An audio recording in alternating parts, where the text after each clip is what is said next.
A serpente do Gênesis, quem era? Adão e Eva realmente pecaram? Adão era um homem?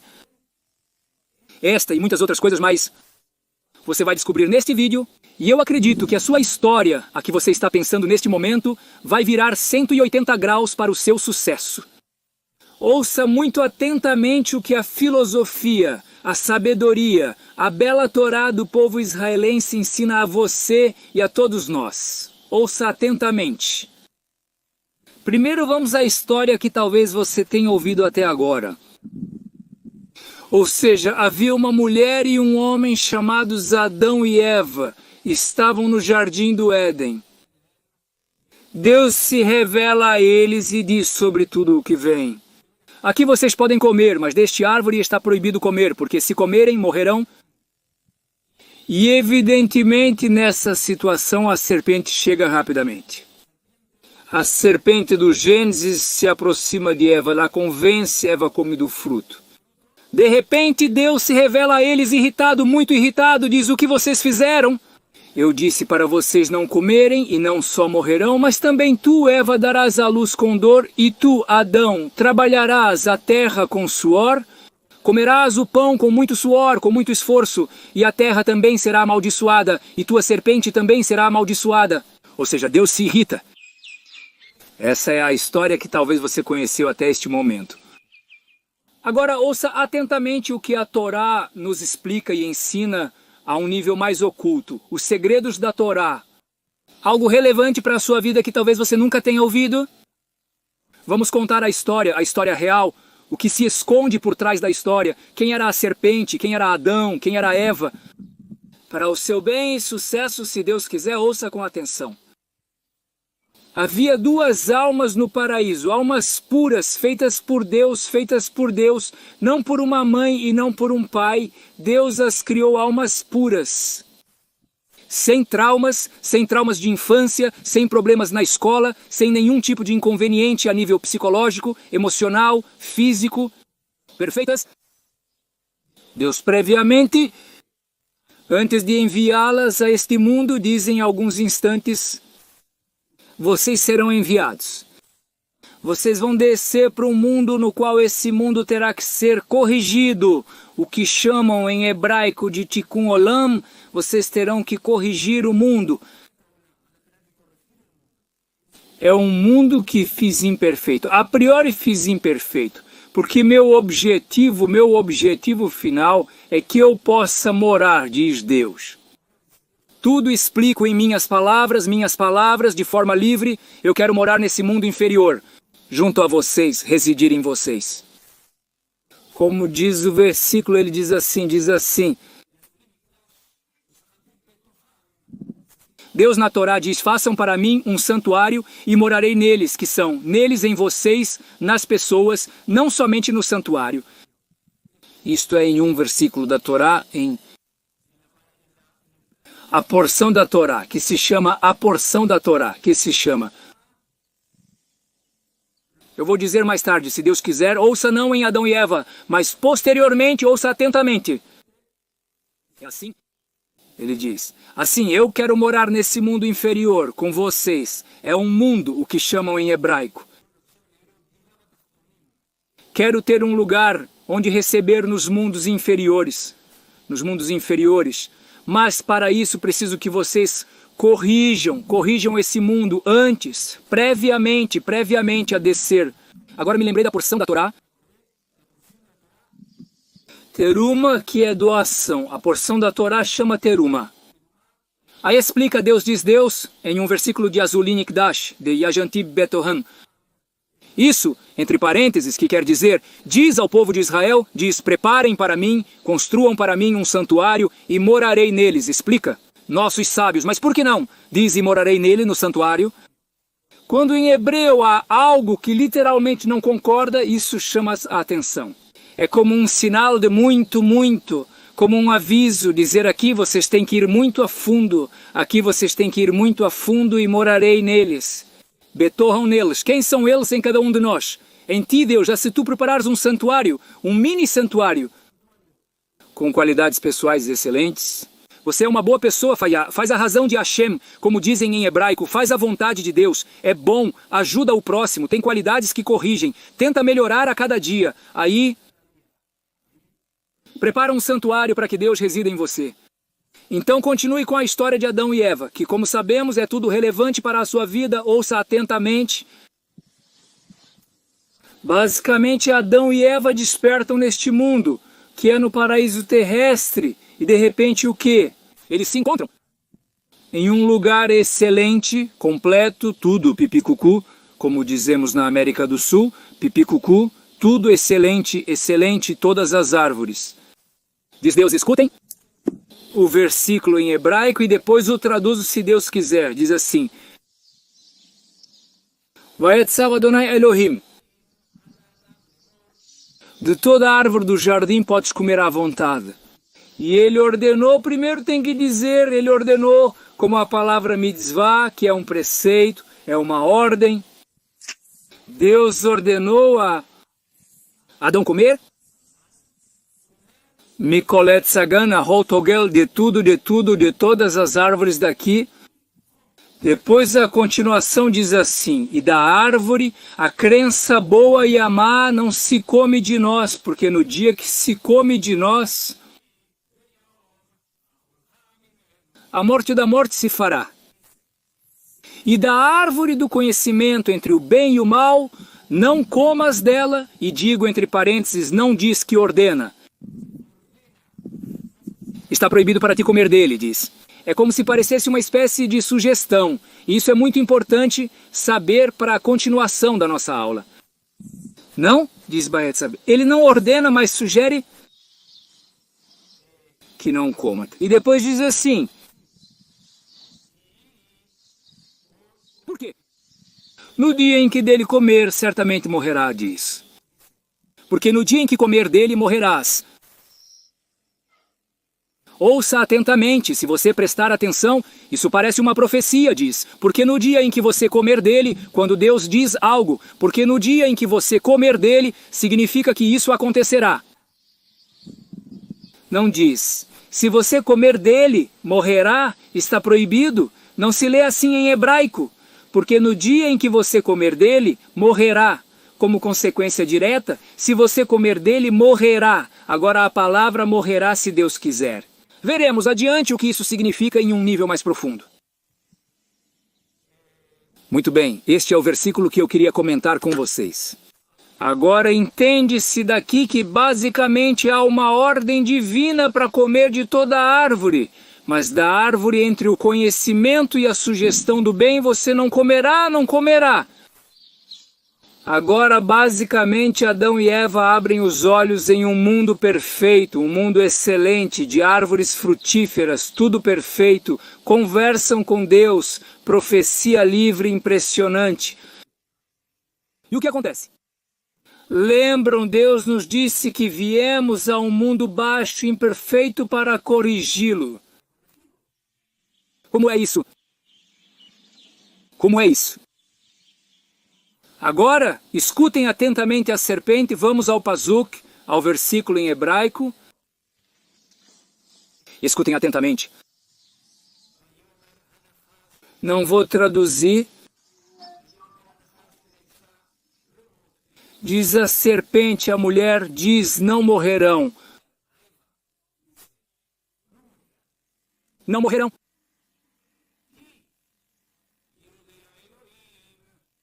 Que bioma xoxa mimenu e nos despediremos de vocês. E vocês, como eles, conhecem bem e conhecem bem. Diz assim, trago-o livremente, assim.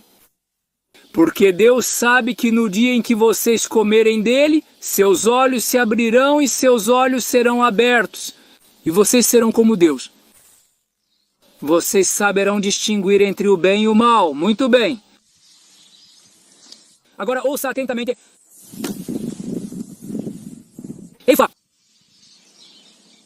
Eva, como explicam nossos sábios judeus, as mulheres em geral, e obviamente Eva é nossa matriarca, primeira matriarca, sabe-se que as mulheres têm, é chamado em hebraico, tem um entendimento superior ao homem. Eva, entre linhas, entendeu o que a Najash, o que a serpente disse a ela, e entendeu qual é a vontade interna de Deus.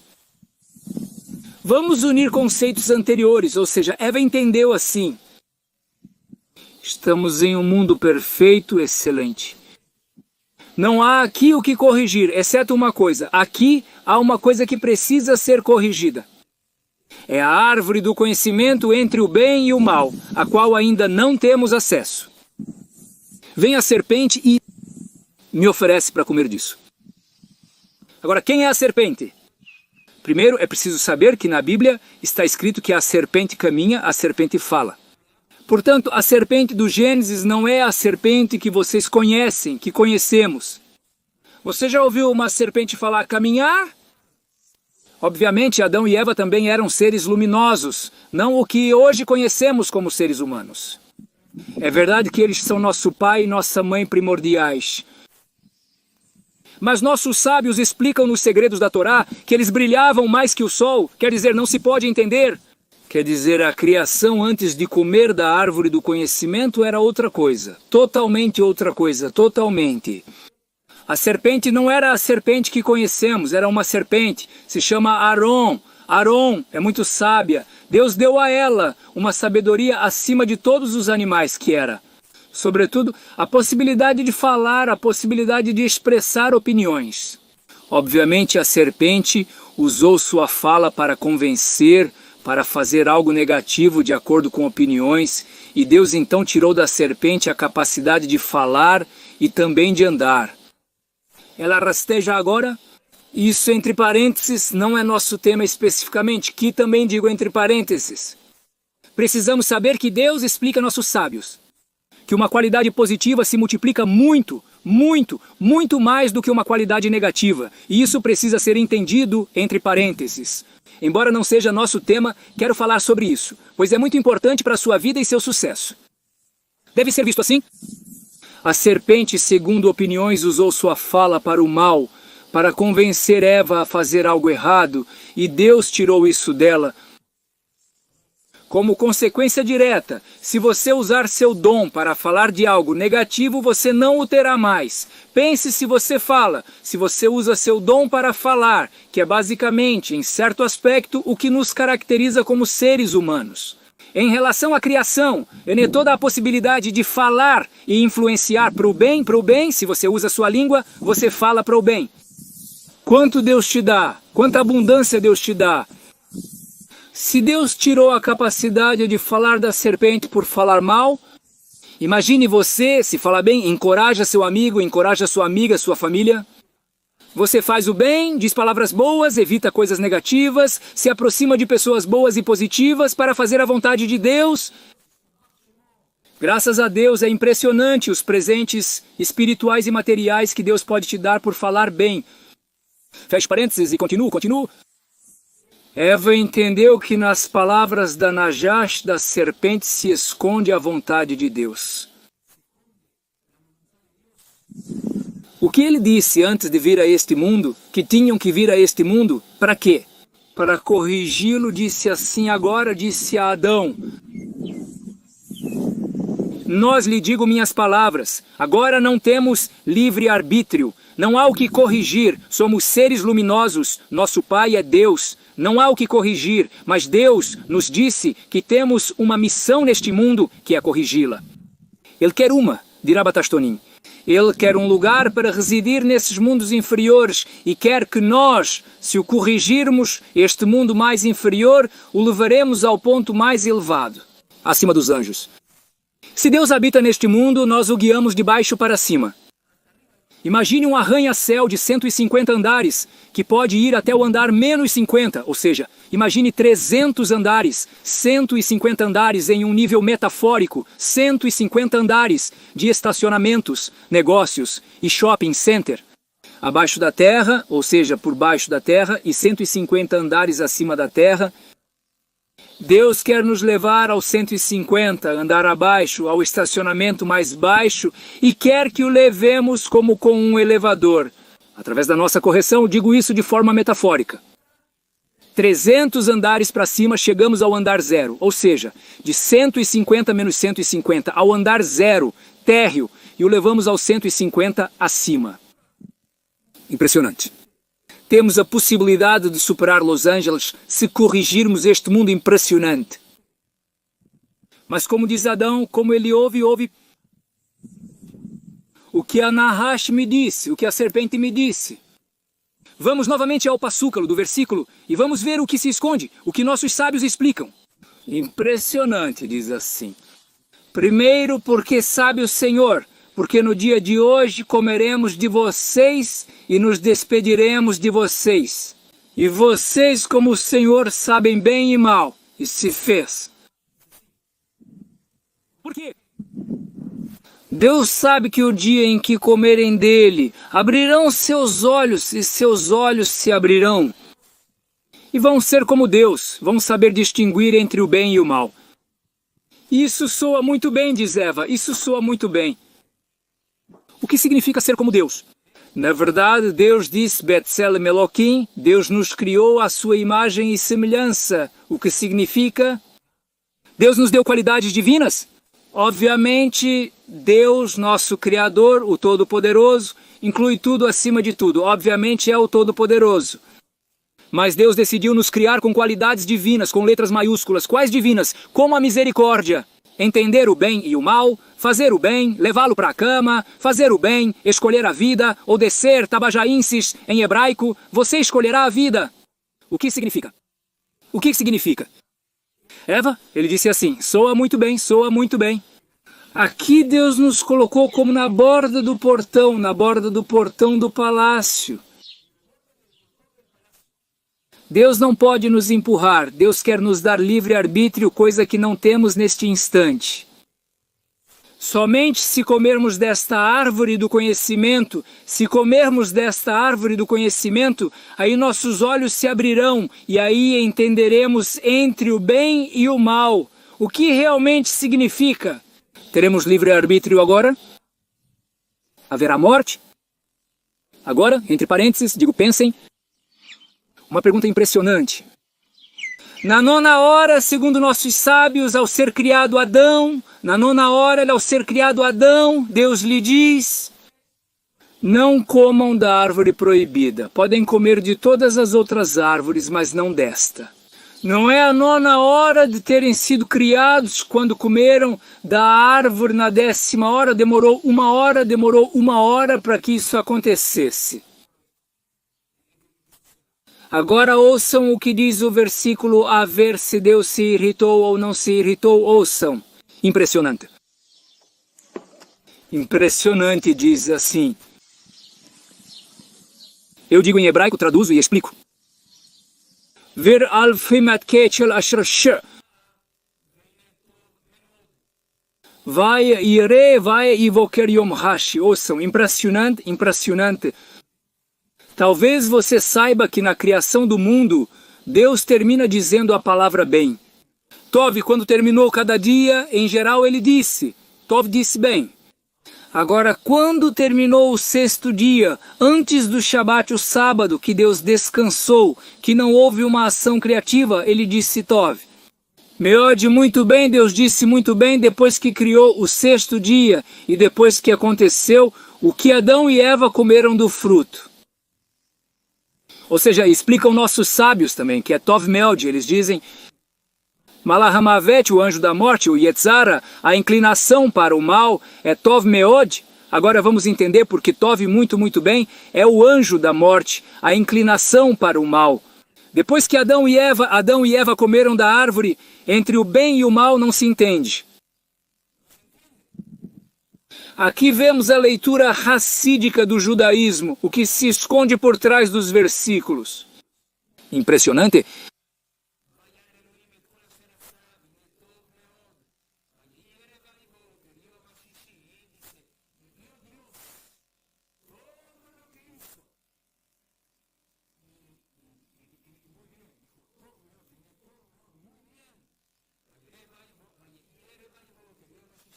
Foi a noite que foi o 6º dia impressionante.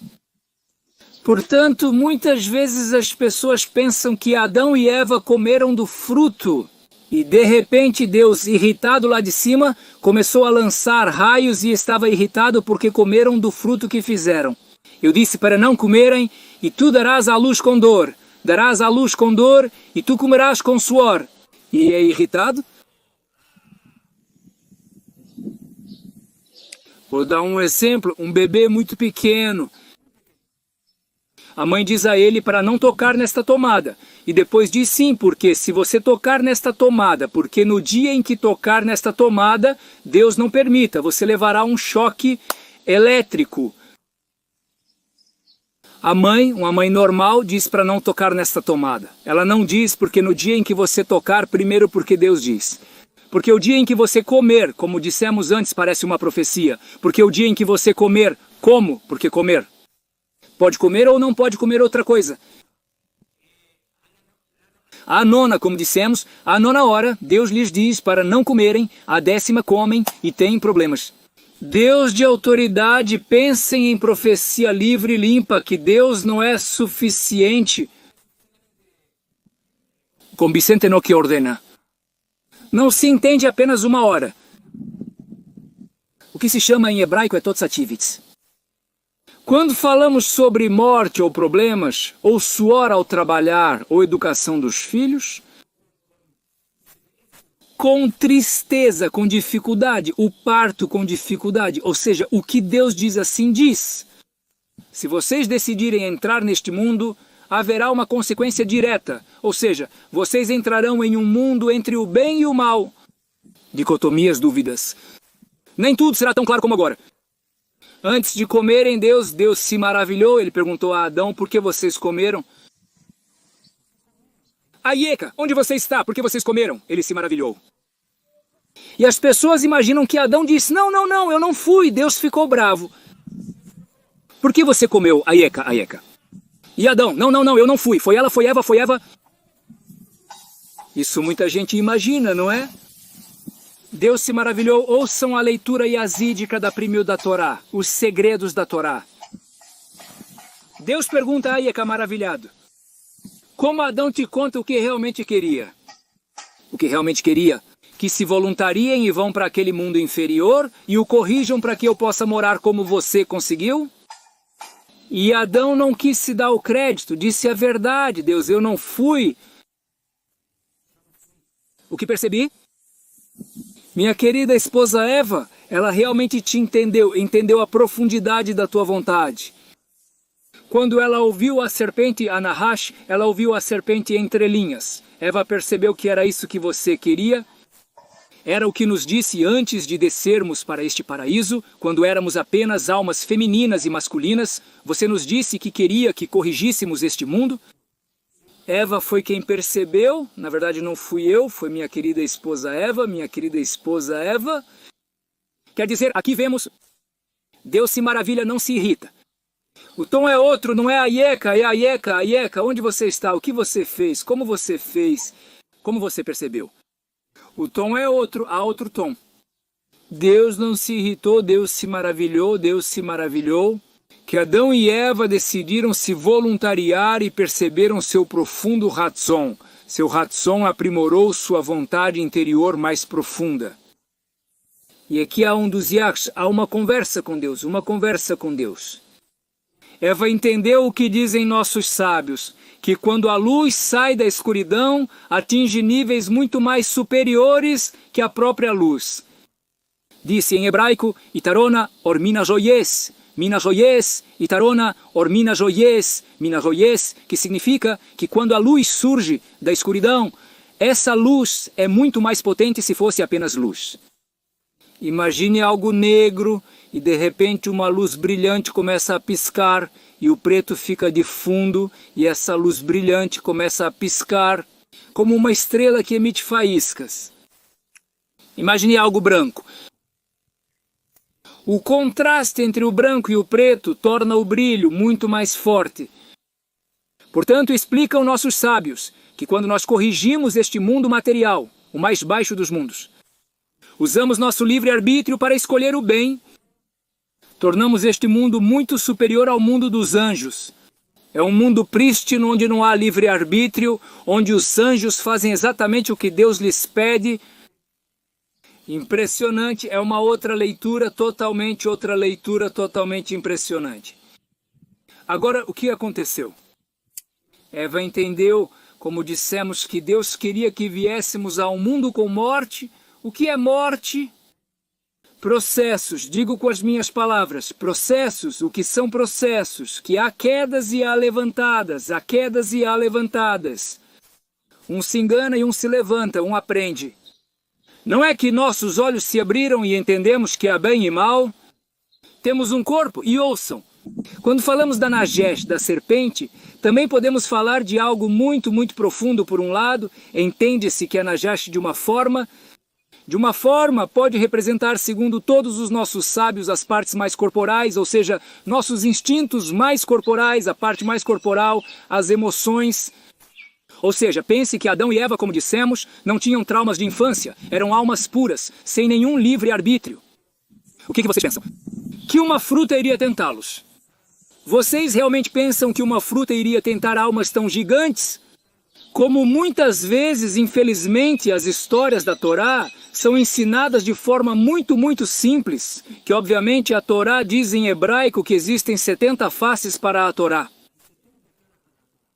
É verdade que os versículos também, no que se entende, obviamente, há mensagens, mas é proibido ler a Torá como está escrita. Primeiro, é preciso lê-la em hebraico. Em hebraico, né, uma Torá judaica, em hebraico bíblico, e sempre ir ao que nossos Rajamim, nossos sábios judeus, explicam que é a Torá oral que recebemos no Monte Sinai, desde Moisés até os nossos dias e a eternidade, se Deus quiser. Ou seja, está escrita a palavra Torot na Torá. Torot é plural de Torot, explicam nossos sábios. Torah Shevishtav, Torá escrita, que é a Torá que Deus nos entregou. Os 5 livros de Moisés e a Torá oral, que é a Torá que Deus ensinou a Moisés oralmente. Para entender os ensinamentos da Torá, então sempre temos que estudar a Torá juntos, sempre juntos ao que os sábios judeus explicam. Portanto, a Nahash é a serpente, implica a parte mais baixa de nós. Mas, se formos a um nível mais profundo, também podemos entender que há vezes que pensamos em Adão e Eva, e a Nahash, ou seja, Adão, Eva e a serpente, como uma única pessoa na qual existem dicotomias, que basicamente é este mundo tem dicotomias. No momento em que chegamos a este mundo, obviamente não podemos fazer o que Adão e Eva fizeram antes de comer do fruto. Eles decidiram voluntariamente entrar neste mundo, mas eram, como dissemos, almas pristinas, almas que não tinham livre-arbítrio, que decidiram de alguma forma o livre-arbítrio que tiveram foi comer da fruta e corrigir este mundo. Agora o que se chama essa confusão, depois de comer do fruto, a temos dentro. Que o que podemos falar é que essa serpente está em nós, a Nahash, que é muito sábia, às vezes nos quer desviar para lugares não bons. Mas para que Deus criar a serpente? Para que escolhamos a vida? Obviamente, a serpente é um anjo de Deus. Podemos dizer o Yetzirah, ou a inclinação para o mal. Para quê? Para que diante de qualquer situação tenhamos o livre-arbítrio de escolher a vida ou Bajartá Bajaim. A serpente interior pode te dizer para não ir dormir, para não ajudar, que não é um bom momento agora. Faça algo egoísta, ou seja, não te diz egoísta, eu te digo que é algo egoísta. Diz, não pense em você, porque nunca te ajudou, ou te ajudou há alguns anos e te pediu 2 favores seguidos, melhor não fazer. Essa é a serpente interna, mas Dan e Jabá, que são nossa matriarca e nosso patriarca primordiais, são nossas almas prístinas. O que é o Yetziratu? É escolher a vida, escolher o bem, permitir que Deus habite em nosso mundo e fazer o bem, Portanto, aqui vemos que também, quando falamos de Adão e Eva e a serpente, hoje podemos ver que temos um pouco disso em nós mesmos, esse diálogo interno. Bem, mau conhecimento. Portanto, hoje ninguém pode dizer não. Eu entendo a vontade interna de Deus. Deus deseja que eu siga seus mandamentos, conforme escritos na Torá, e não faça o que ele proíbe. Não, no momento em que Deus nos entregou a Torá, e como dissemos, após Adão e Eva comerem do fruto, essa confusão, essa serpente interna está em nós. Portanto, no momento em que a Torá foi entregue, está claro o que Deus diz que está permitido e o que Deus diz que está proibido. Não se pode entrar nessas questões internas e profundas que Adão e Eva decidiram naquele momento. Isso é totalmente proibido, isso não é possível hoje em dia. Mas se entendemos com olhos assídicos o que aconteceu naqueles dias antes de comerem o fruto, vemos isso com uma leitura muito mais profunda e diferente. Que realmente não foi um pecado, foi uma escolha. Uma escolha para se voluntariar, pensem. Deus a nível metafórico, pensem como hoje pensem. Um comandante do exército tem seu filho, um de seus filhos em um comando, e de repente, infelizmente, eles têm. Há pessoas, reféns, os inimigos muito cruéis tomaram pessoas como reféns, cidadãos. Agora, o pai sabe que seu filho é a pessoa ideal para o cargo de levar adiante o comando para resgatar esses reféns. Agora o pai se vê em um dilema. Por um lado, a parte emocional que é seu filho, e portanto, e por outro lado, sabe que a nível de exército é a pessoa adequada. Portanto, talvez possamos ver um pai que diz ao filho, olha, aconteceu isso, infelizmente fizeram reféns. A situação é muito difícil. E o filho, sem que o pai diga nada, diz, pai, eu quero ir, posso me voluntariar e ser eu não. Os outros comandos são excelentes, mas talvez o nosso seja mais adequado para a situação que você mencionou. E o pai capaz, que a contragosto diz, eu também acredito que seja assim, que são vocês que têm que ir. Agora, o pai, obviamente é difícil para ele, mas é a decisão correta. Portanto, metaforicamente, vemos que Deus nos diz explicitamente de alguma forma.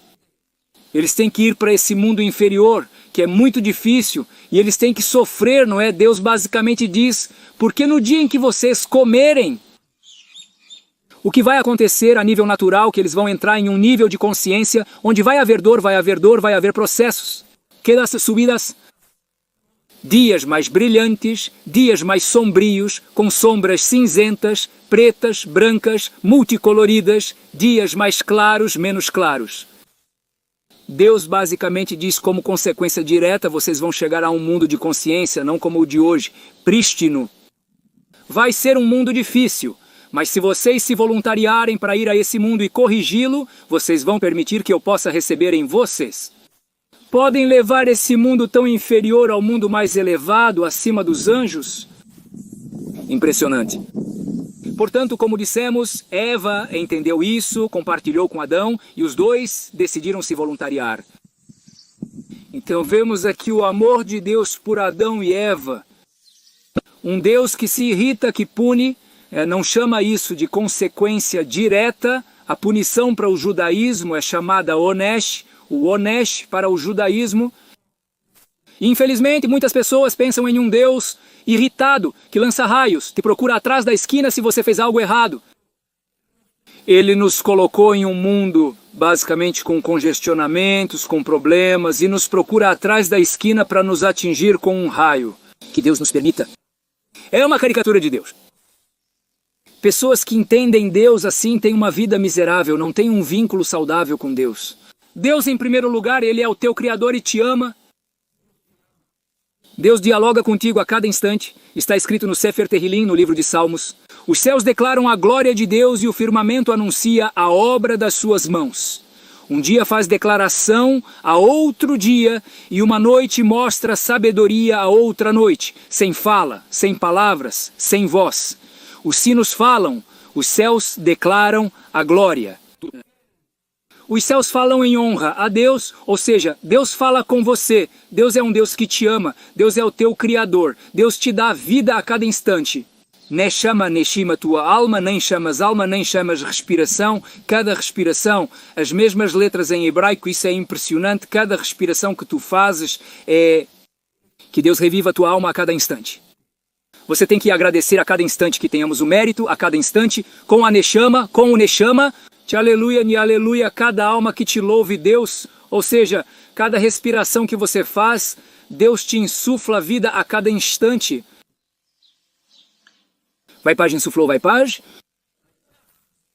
Vaipaj em hebraico significa que insuflou vida. Deus insufla vida a cada instante e te cria, ama, cuida e abraça. Aquele que tem segurança em Deus, a bondade o cobre, o envolve, o abraça, o envolve de forma livre. Se você tem confiança em Deus, Deus te ama, Deus dialoga contigo, fala contigo a cada instante, Deus te criou e te cria a cada instante, é um Deus que te ama, confia em ti. Rabbeinu Matelha. Dizemos a cada manhã, a cada judeu, grande é a tua fé em mim, dizemos a Deus, a tua fé em mim. Deus confia que você pode cumprir sua missão de vida. Deus dialoga contigo, Deus dialoga contigo. É impressionante, há um diálogo. Há um Omer em hebraico, é um diálogo com Deus a cada instante. Portanto, temos que ir a a ideia de que Deus é um Deus cheio de amor, cheio de confiança. E, portanto, Deus te presenteia o teu livre-arbítrio. Obviamente, Deus espera de ti que escolhas o bem. O livre-arbítrio é basicamente que você tem a cada instante a possibilidade de escolher a vida, ou que Deus nos permita ou não. O que é a vida ou não. Você pode ajudar alguém sem prejudicar outros. De forma simples, ajude, dê um bom conselho, uma boa palavra, uma palavra de encorajamento. Estou dando alguns exemplos no seu trabalho, na sua família, consigo mesmo, consigo mesma. Ajude-se a si mesmo, fale com Deus, fale todos os dias com Deus em vez de com suas palavras. E aos nossos sábios judeus, com suas palavras? Como você se sente, como com seu melhor amigo, explicam nossos sábios. Com muito, obviamente, respeito, mas com muito amor. Como com seu melhor amigo, como você respeita seu melhor amigo. Assim, fale com Deus em um lugar íntimo, do qual você possa falar sem que ninguém te ouça. Todos os dias, em horários fixos, se puder, e ouça o diálogo com Deus a cada instante. Como é ouvir? Simplesmente as situações que Deus te apresenta, se há boas situações, perfeito. Se há situações mais desafiadoras, talvez Deus queira te ensinar algo com essa situação. Claramente, é sempre com muito amor. Não para que você se machuque se vê algo difícil, você ou é alguém negativo. Que Deus não permita, não é? Deus sempre quer te ensinar, sempre fica para ensinar. As shiurim são aulas, Deus nos dá aulas. A cada momento que tenhamos o mérito de viver uma vida de reflexão, de diálogo constante com Deus, um diálogo saudável, sentir o amor de Deus a cada instante, o abraço de Deus a cada instante, que possamos, com alegria e de coração, fazer a vontade de Deus a cada momento de nossas vidas. E que tenhamos o mérito de dar luz ao mundo, como dizemos os judeus, somos luz para o mundo. Diz Deus ao seu povo, ao povo de Israel. E vocês sejam para mim um reino de pessoas santas e um povo santo. Que santo povo! Digo minhas palavras, famílias, santo é santidade para o judaísmo, viver esta vida material ao máximo, fazendo a vontade de Deus como dissemos. Um lugar onde Deus possa habitar. Como viver uma vida de santidade? O que caracteriza uma vida santa? Construindo famílias, pai e mãe, com filhos e filhas, trabalhando, ensinando, educando, fazendo o bem ao próximo, aos vizinhos, à família, uma vida material. Como um sábio disse, uma vez... Tudo o que eu possa fazer contigo, por ti materialmente indica. Em que lugar espiritual estou eu? Outra vez, tudo o que eu possa fazer por ti materialmente, ajudar-te. Dizer-te um bom conselho, o que for financeiramente, economicamente, uma boa palavra, materialmente, indica em que lugar espiritual estou eu. O judaísmo, aqui tu já. A santidade é viver uma vida terrena ao máximo com o coração no céu. Quando Deus se revelou a Jacó, em Bet-El, o Sulã de Jacó é chamado de Sulã, a escada de Jacó, onde havia anjos subindo e descendo.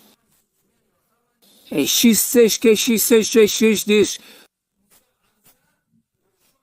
A escada estava estabelecida na terra e sua cabeça, a parte mais superior da escada, estava no céu. O que significa o judeu e a judia? Vivemos uma vida estabelecida com os pés no chão, uma vida material, estritamente material, mas com o coração no céu, cumprindo a vontade de Deus e a Torá, que não é entregue pelos anjos, mas pelos humanos. Há uma conversa muito interessante sobre isso. No momento antes, previamente que Deus entrega a Torá a Moisés, escute atentamente. Houve um julgamento no céu. Os anjos disseram a Deus, como pessoas de carne e osso vão receber a tua Torá, tão santa, tão santa. Deus disse a Moisés, agarre-se em mim de forma metafórica. Obviamente Deus não tem corpo, claro. De forma metafórica diz agarre-se em mim, na minha cadeira, no meu trono celestial. Obviamente tudo é de forma metafórica. São temas espirituais, mas para que entendamos e contestemos, porque eram fogo, eram anjos de fogo, e Moisés obviamente temeu de tal cena tão espiritual e disse Moisés disse aos anjos, digo nas minhas palavras, mas bem próximo ao literal, como está escrito, falei aos anjos, vocês têm pai e mãe a quem cuidar, a quem honrar, como está escrito na Torá, honrarás teu pai e tua mãe. Vocês podem não roubar, se tem algo muito bonito, podem se sobrepor e não pegar, não roubar, podem. Os anjos tiveram que admitir e dizer, não, nós fazemos a vontade de Deus, como vamos apagar ou roubar, ou não temos pai e mãe. Então Moisés lhe disse, portanto, a Torá é para nós, e Deus obviamente deu razão a Moisés. Impressionante a Torá celestial, que está escrita no primeiro versículo do primeiro mandamento, não o primeiro versículo, o versículo do primeiro mandamento diz,